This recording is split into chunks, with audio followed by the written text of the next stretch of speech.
the Sanskrit podcast, where the ideas of ancient India meet the modern world. I'm Shobha Narayan.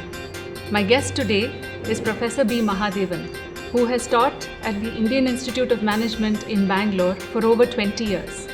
His research interests include supply chain management for the electronic markets. He also teaches an elective on applying the lessons from the Bhagavad Gita in management.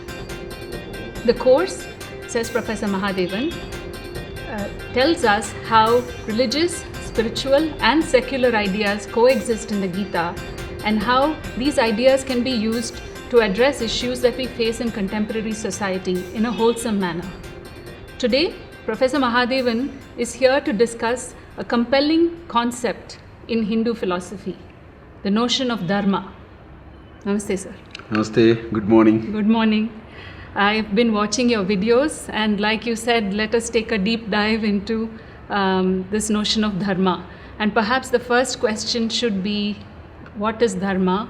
How did this idea originate, and what does it mean? Okay.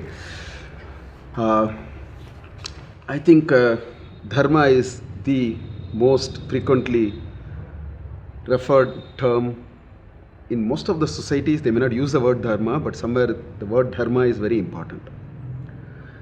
In a nutshell, dharma is a maxim for sustainability. I should say in simple terms, only because of dharma we will have sustainable societies. Now, how do I explain this? So let me take, in fact, if you look at ancient Indian wisdom, if you look at Puranas, if you look at Manusmriti, for example, or if you look at Gita, if you look at ancient Indian wisdom, whichever way, you will find there are several references. In some places there are definitions about dharma. So I want to start with 3 shlokas because we will keep it at the backdrop of our discussion. The first one is in Mahabharata. In Mahabharata, in Karna Parva, it says,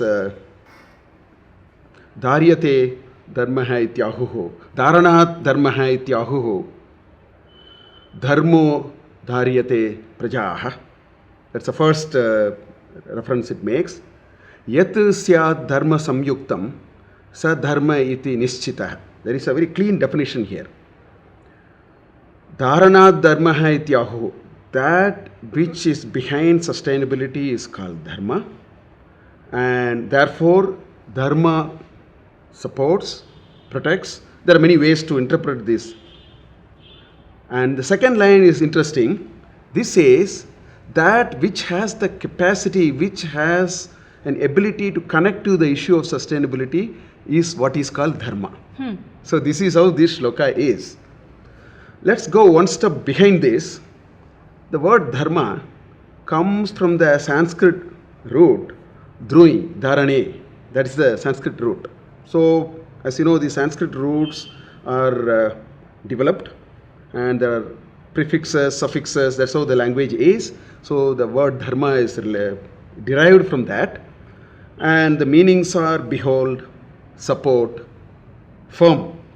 Firmness is another, and all these come out of this Sanskrit root called drui. So therefore, if you look at it from this perspective, dharma is a basic mechanism for sustainability. Today there is so much talk about sustainability. Moment we say sustainability, people think it's all about nature. But if you look at this definition, sustainability is a broad canvas. It means social sustainability, it means economic sustainability if you wish. Of course, it means the sustainability of the nature. All these come from this word dharma.